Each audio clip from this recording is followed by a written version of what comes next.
Hola, para quien no me conoce, yo soy el Profe Talamantes, y para quien ya lo haga, hola de nuevo. Yo soy psicólogo de profesión y actualmente me dedico a la docencia, y es por eso que estoy aquí con ustedes compartiendo un poco de mi experiencia profesional con ustedes que son psicólogos, estudiantes de psicología o gente ajena a ella, pero que busca aprender de una manera fácil y sencilla. Pero antes de continuar, quiero recomendarles esta página que se llama Neurosis Colectiva, con los que he estado colaborando y que es una institución, una asociación civil dedicada a promover la investigación dentro de psicología, ofreciendo para ello cursos y diplomados. Y esta asociación civil tiene respaldo profesional, tiene constante actualización y sobre todo tiene certificación profesional, lo que les da esta seguridad a ustedes como usuarios de que el conocimiento que van a recibir está todo en orden. Y ojo, si ustedes van y les mencionan que van de parte del Profe Talamantes, aunque ustedes que me están viendo no me conozcan, les van a dar 20% de descuento para estos cursos. Y la verdad, los dos que tienen ahorita sumados al anterior son bastante importantes en la coyuntura actual, que es el de terapia de juego con énfasis en trastorno del neurodesarrollo, que empieza el 17 de octubre, y el curso de atención especializada a víctimas de explotación sexual y trata de personas, que comienza el 2 de noviembre. Si quieren más información acerca de quiénes son los ponentes, quiénes son los docentes, cuál es el plan de estudio, cuánto va a durar, cuánto va a costar, aquí abajo les voy a dejar un link para que se informen. Y sí, aprovechando que estamos en el mes de la salud mental y que espero que cuando esté subiendo este video sea el mero día, vamos a hablar acerca de este constructo, de este tema que es la salud mental, que ha sido incluso reconocida por la OMS, diciendo que la salud incluye la salud mental y no solo la ausencia de patologías o enfermedades físicas. Pero aquí la cuestión más relevante que queremos abordar es justamente esta incógnita de por qué la gente no quiere ir a terapia o por qué la gente no le presta importancia al cuidado de su salud mental. Este video va en función de hacer una pequeña reflexión teórica de la información existente para dar una idea y una posible explicación que responda a todo esto. Y vamos a empezar con una frase que cuando estaba estudiando se me fue dicha, y es que la psicología es una ciencia joven pero con una historia bastante larga. Y es que tenemos vestigios de cómo en la antigua Grecia se estudiaban temas relacionados al comportamiento, a la forma de pensar y a tratar de explicar justamente todos estos comportamientos humanos, y a través del tiempo nos hemos percatado más y más de toda esta cuestión, y no fue hasta Wilhelm Wundt cuando la psicología empieza a tomar formalidad. Ok, dentro del desarrollo histórico siempre se ha estado analizando todos estos determinantes de la salud, y sabemos que no podemos tocar el tema de la salud mental si no hablamos de las enfermedades mentales o de los trastornos mentales. Y es que el ser humano siempre ha buscado esta explicación a sucesos que puedan estar relacionados a lo que están experimentando, así como buscan dar respuesta a los fenómenos sociales, y con ellos surgen estas preguntas en la antigüedad de por qué alguien se comporta de determinada manera, y al tratar de dar una respuesta buscan en sí tener el control de la situación para poder elaborar estrategias de intervención. No por tanto, los seres humanos han buscado a través de seres externos o ajenos a ellos para estas explicaciones, aludiendo a demonios, divinidades, espíritus, espectros y demás cuestiones mágicas, estos comportamientos. Por ejemplo, antes del siglo XX, todas estas personas que pudieran estar padeciendo alguna especie de trastorno mental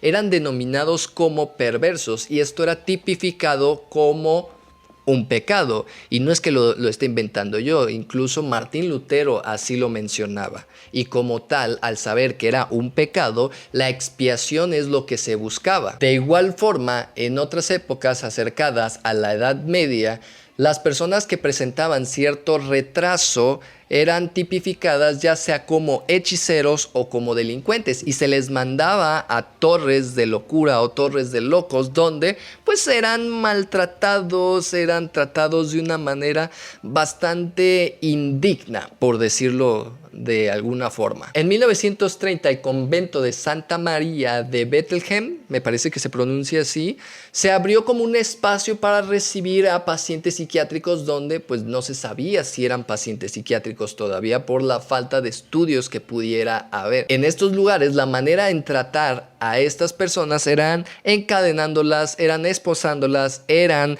golpeándolas, y los tratamientos de igual forma tenían que ver con purgas, con hacerlos vomitar o utilizando sangría. Pero ¿por qué estoy mencionando toda esta historia? Que si bien nosotros conocemos todo el desarrollo que ha tenido la psicología, la atención a pacientes mentales es otra historia, y que es importante hablar acerca de ello porque justamente la falta de difusión de información científica hacía que se cayera en este tipo de acciones para trabajar con personas que se desconocía su condición, su estado o lo que estaban realmente pasando, y se buscaban estas curas milagrosas o estas curas que reflejaban una desesperación por sacarlos de esta condición. Todo esto repercutió en la generación de constructos sociales, así como de representaciones sociales en relación a la salud mental o a la atención de la salud mental.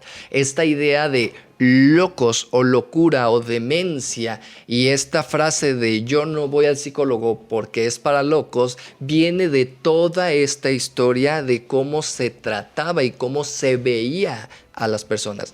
Que ojo, compañeros, colegas, sabemos que hoy en día la palabra loco no se puede utilizar para referirse a una persona que llega a padecer algún trastorno. Entendiendo cómo se generaron estos constructos, vamos a otros aspectos más contemporáneos. En la actualidad vivimos con algo que siempre les he mencionado, que es la era de la inmediatez. Esta obsesión que podemos llegar a tener en tanto a la tecnología y a la automatización, es decir, hacer que todo sea más rápido, más óptimo, que pueda resolver los conflictos y los problemas en el momento, a través de aplicaciones, a través de software, a través de elementos o herramientas tecnológicas que me permitan acortar los tiempos. Hemos analizado también en este canal que no solo es en cuestiones de la vida cotidiana, sino que también se traspasa a esta vida académica. Los alumnos difícilmente se meten a hacer sus tareas tal cual en fuentes primarias porque ya tenemos una sobrecarga de información dentro de las redes y de fuentes secundarias, es decir, personas que ya leyeron, que ya analizaron ciertos documentos y que te dan una explicación de ello. Los jóvenes prefieren entonces analizar o ver estas interpretaciones a leer directamente a los autores. Y así esta desesperación que existía por dar respuesta a todo lo relacionado a salud mental antes del siglo XX, hoy en día surge también esta necesidad de buscar respuestas rápidas frente a las situaciones que puede estar viviendo y experimentando, y entre ellos la salud mental. No en balde, han estado surgiendo una cantidad increíble de pseudoterapias que mantienen este argumento de que en 1 o 2 sesiones, invirtiendo una gran cantidad de dinero, vas a curarte. Y les pregunto yo, si viene alguien y te ofrece que en este momento de tu vida te vas a sentir mejor, después de haber tenido todo un tiempo tan prolongado de sufrimiento, de agonía, de desesperación, y que por unos miles de pesos eso va a desaparecer, ¿no lo verías como una buena opción? Sumándole a todas estas problemáticas sociales en tanto al acceso a la educación y a la psicoeducación. Hay personas que no conocen tal cual el término de salud mental o tienen una idea súper errónea. Entonces, las opciones que pueden visualizar son limitadas, y no porque sean personas tontas, simplemente por carecer de información fidedigna relacionado a todas estas temáticas. El problema de estas pseudoterapias es que muchas veces se sustentan en autores que en la actualidad ya no están vigentes, acrecentando lo que ya hemos hablado. El sesgo de autoridad, claro que sí. Y si están respondiendo a estas preguntas, se da el sesgo de confirmación. Muy bien. Me siento como Dora la Exploradora. Pero ahí no está todo, o sea, es todo un trabajo de marketing para poder vender todas estas pseudoterapias en donde incluso apelan a las emociones, meten aspectos espirituales, meten aspectos esotéricos. La persona que te los vende se hace pasar como el fundador de una terapia milenaria y te hace sentir especial, y son elementos que convencen. Hablamos de persuasión. Y la cereza en el pastel es justamente esta sensación inmediata de bienestar. En muchas de estas pseudoterapias te dan una liberación emocional en el momento. No resuelven tus problemas. Quizá te hacen llorar, te hacen gritar, y en ese momento vas a sentir paz y vas a sentir tranquilidad. No digo que no. Sin embargo, volvemos al punto inicial. No hay una resolución del conflicto, no estás desarrollando habilidades para poder resolver esos conflictos, y cuando se pase ese efecto y regreses a la realidad es cuando vienen los problemas, porque al entender que ya te sentiste bien una vez, vas a volver a ir y vas a volver a gastar dinero.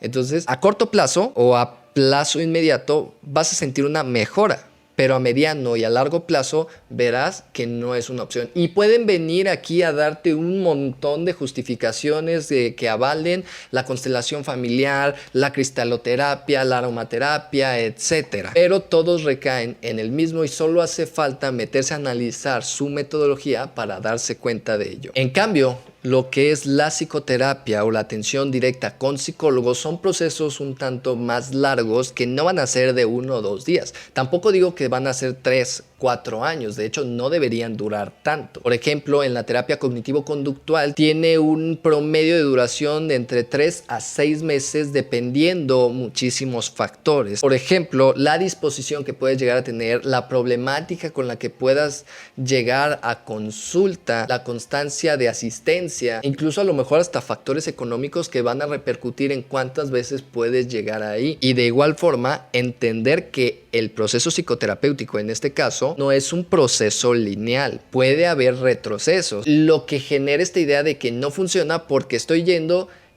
y estoy sintiéndome mal o volví a caer, entonces no está funcionando. Estamos tan acostumbrados que las cosas sean tan rápidas que queremos que en una sesión de psicoterapia todos nuestros problemas se solucionen, sin entender que se debe de llevar un proceso. Entonces ya llevamos 2 elementos para poder analizar lo que es este desarrollo histórico de la salud mental que ha fomentado un estigma relacionado a ello, así como la generación de inmediatez que ha logrado que nazcan diferentes pseudoterapias que quieran dar una solución veloz y rápida. Y hay un tercer aspecto.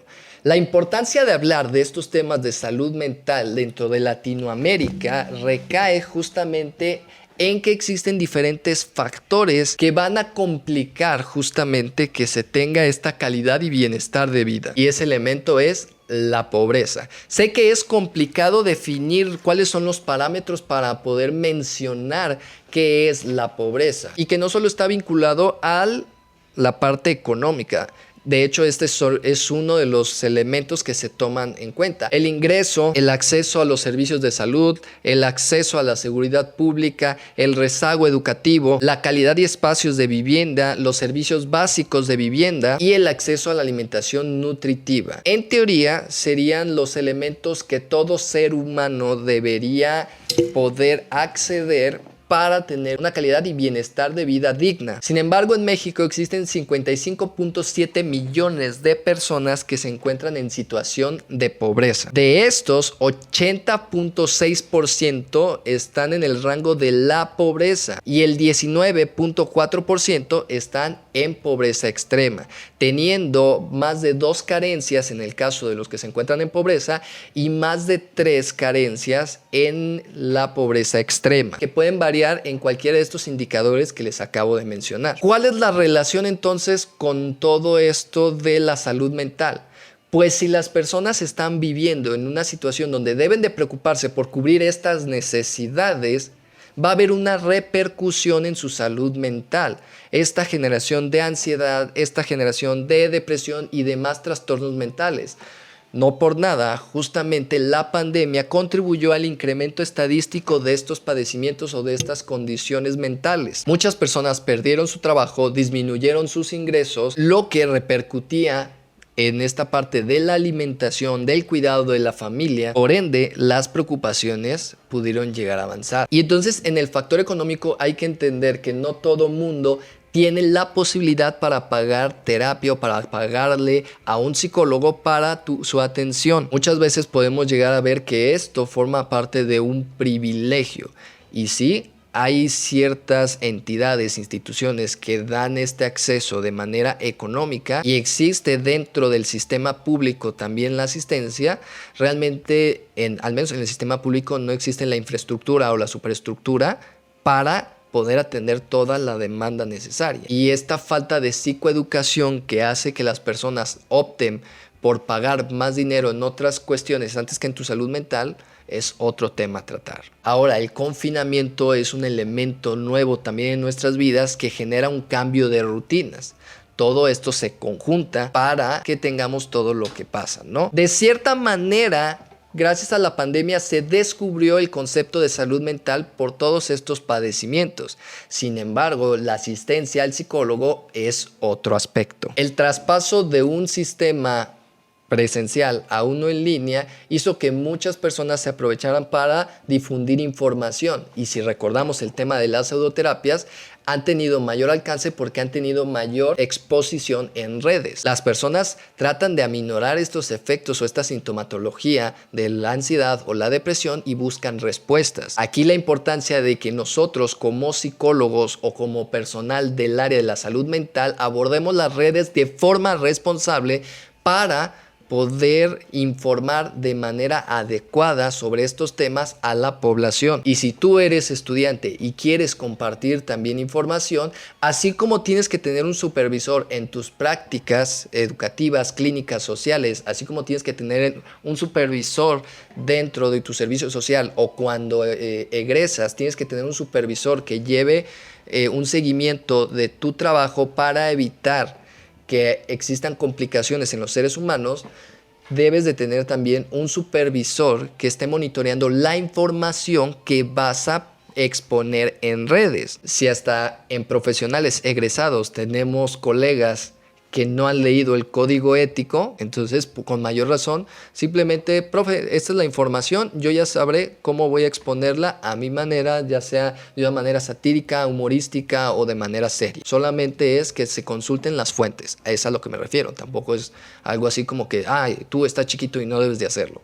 No, no va por ahí. En fin, si sumamos el estigma más las preocupaciones de supervivencia, más las múltiples carencias en las que incluimos los ingresos económicos, así como la falta de información, nos va a dar como resultado el por qué las personas no asisten. Y bueno, este es un pequeño análisis teórico, realmente no es una verdad absoluta, es una de las múltiples causas por las que las personas no asisten a terapia. Pero ustedes, ¿qué opinan? ¿Qué otros aspectos pudieran agregar a todo esto? Si les gustó, les encargo que le den un like y se suscriban. La mayoría de las personas que ven los videos no están suscritas, entonces pues hagan paro, ¿no? Para que esta difusión de la información llegue a más personas. No se olviden de suscribirse a mi canal y seguirme en todas mis redes sociales, sobre todo en Instagram, porque es necesario llegar a los 10,000 seguidores. Y nada, les mando un beso y un abrazo de manera consensuada. Estoy sudando demasiado y los dejo continuar con su existencia. Bye.